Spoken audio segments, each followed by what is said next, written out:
कारं बिन्दु संयुक्तम्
श्वास लिँदा पेटलाई फुलाएर श्वास लिन्छौँ। लामो र गहिरो श्वास, लामो र गहिरो श्वास। अवस्थामा आउने प्रयत्न गरौँ। आँखा खोलौँ।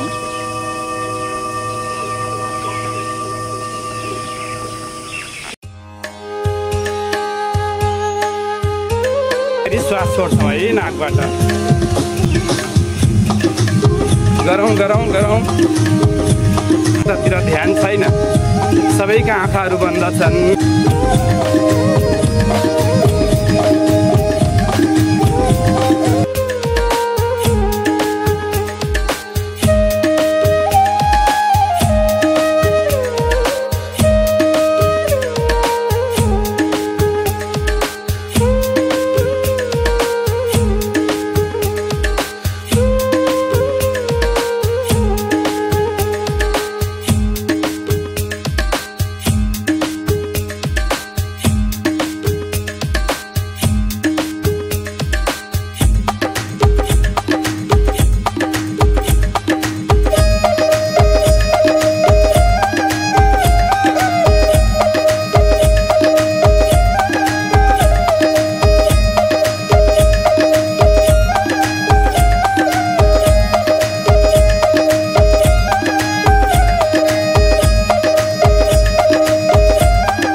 आँखा बन्द गरी हेर्दा ईश्वर जस्तो लाग्छ आँखा खोली हेर्दा सबै प्रेमी जस्तो लाग्छ आँखा बन्द गरी हेर्दा ईश्वर जस्तो लाग्छ दृश्य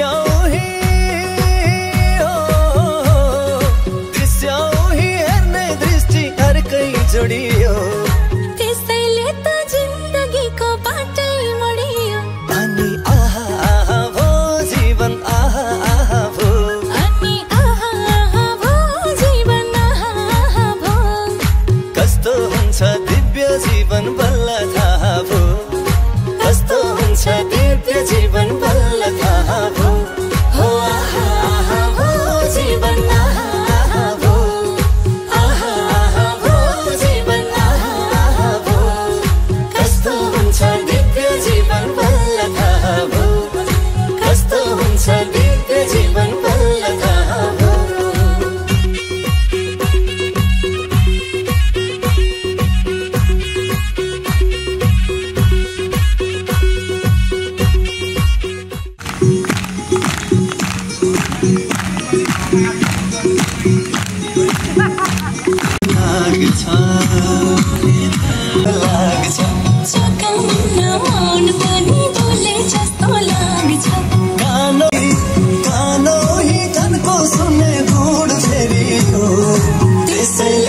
जिन्दगीको बाटै मोडियो अनि आहा आहा भो जीवन आहा आहा भो आहा आहा भो जीवन आहा आहा भो आहा आहा भो जीवन आहा आहा भो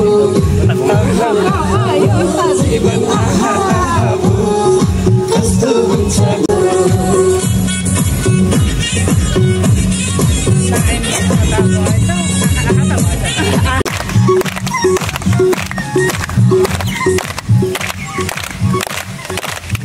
जोड्ने ताली स्वास्थ्य राख्नको लागि सँगसँगै रमाइलोको लागि पनि हो एक्लै घरमा योग अभ्यास गरिराख्दाखेरि कता के बितिराखेको हुन्छ बरु एकछिन मोबाइल चलाउँदै सुत्दै जितिन्छ जस्तो लाग्छ उठ्दै उठिँदैन तर सबैजनाले योग अभ्यास गरिराख्दाखेरि आफ्नो शरीर स्वास्थ्य पनि भयो र एकछिन साथीभाइसँग बिहान बिहानै भेटघाट पनि भयो यो अवसर जुटाइदिनु भएकोमा 1 वर्ष अगाडिदेखि हामीलाई आज हाम्रो माथि कृष्ण व्यास आश्रम प्रयोगशालाबाट अलिक कम्ती उपस्थित भएका छौँ मै पनि 2-3 दिनदेखि ज्वरो आएको कारणले गर्दाखेरि जान सकिनँ उहाँहरूलाई मैले फोन म्यासेजमा मार्फत जानकारी गराएको थिएँ तर आफ्नो आफ्नो समस्याले गर्दाखेरि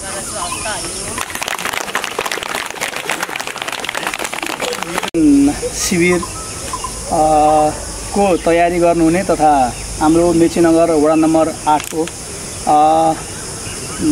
योग ध्यान तथा जीवन विज्ञान समितिका अध्यक्षज्यू श्रद्धेय योग ध्यान गुरु सुरेश भट्टराईज्यू सम्पूर्ण कार्य समितिका पदाधिकारीज्यूहरू तथा योग ध्यानमा सहभागी हुनुहुने सम्पूर्ण मेचीनगर 8-5 को पनि उहाँहरू र यसलाई संयोजन गर्नुहुने यस क्षेत्रका योग गुरु सुरेश भट्टराईलाई म सम्झिन चाहन्छु। यहाँ संयोग कस्तो भयो भने 1 वर्ष अगाडि वडा नम्बर 8 को योग शिविर आयोजना भयो त्यसमा हामी पनि सहभागी हुने अवसर प्राप्त भयो।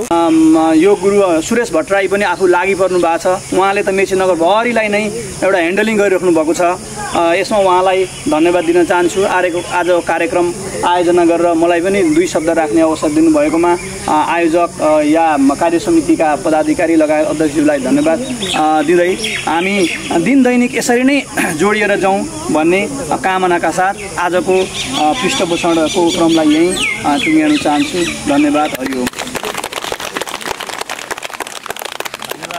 कुनै संस्थाको माध्यमबाट हजुरहरू त पक्कै पनि एउटा संस्थामा आबद्ध हुनुहुन्छ हैन आबद्ध भएको संस्थामा तपाईले आफ्नो क्षमताहरू देखाउने हो तपाईले आफ्नो नयाँ योजनाहरू प्रस्तुत गर्ने हो सहकारीमा हुनुहुन्छ टोलमा हुनुहुन्छ नयाँ धारणाहरू ल्याउनुहोस् तपाई कहिलेकाहीँ कतै घुम्न जानुहुन्छ नयाँ ठाउँहरुमा जाँदा त्यहाँको जुन नमुना कार्यहरू हुन्छ त्यो कार्यहरूलाई आफ्नो गाउँमा पनि बनाउने प्रयत्न गर्नुहोस् हैन किनभने आफू आफ्नो गाउँमा बसेर संसार देखिँदैन त्यसैले घरबाट बाहिर निस्क भन्छ क्या सिद्धान्तले के भन्छ भने घरबाट बाहिर निस्क, बाहिरको समाजलाई बुझ, आफूभन्दा अर्को मान्छेलाई बुझ भन्छ। सबै कुरा मेरो मात्रै ठिक हुँदैन, कहिलेकाहीँ अर्को मान्छेका विचारहरू पनि ठिक हुन्छन्। त्यसैले ती विचारहरूलाई पनि सम्बोधन गर।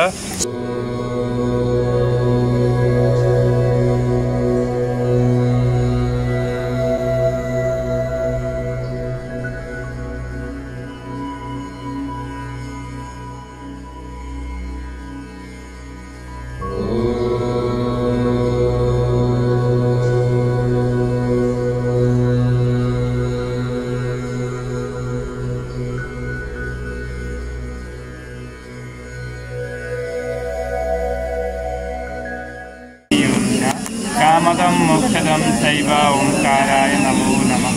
गुरुर्ब्रह्मा गुरुर्विष्णु गुरुर्देवो महेश्वर गुरु साक्षात् परब्रह्म। यही समय यो शिरलाई तल गङ्गामा चाहिँ हाम्रो योग अभ्यास हामीले यहाँ गर्न पाएकोमा र हजुरहरू सबैजना उपस्थित भएर साथ दिनुभएकोमा हजुरहरू सबैलाई धन्यवाद। र हामी यसै गरी हामी सबैतिर हामी समय मिलाएर हामी जुनसुकै ठाउँमा पनि हामी मन मिल्यो भने हामी जहाँ पनि जान सक्छौँ मन मिल्यो भने। र हामी स्वस्थ हुन र हाम्रो जीवनलाई सुख शान्ति समृद्धि बनाउनको लागि हामी पहल गर्नेछौँ। र हामी गाउँ बस्ती टोल टोलमा हामीले योग शिविर योग अभ्यासको प्रयोगशाला खोल्न सक्नेछौँ। र हामी सबैजना एकदम लागि परेर मेरो यो आफ्नो स्वास्थ्यको लागि भनेर आफूले ध्यान दिएर हामी लाग्नेछौँ। र हाम्रो यस सुरुवात गर्नुहुने हाम्रो सुरेश भट्टराईज्यूलाई सबैभन्दा धेरै धन्यवाद। हाम्रो एकदम देशभरि देश विदेशमा पनि धेरै धेरै धन्यवाद। र हाम्रो टिकटकलाई एकदम सबै हामीले जुन जुन गाना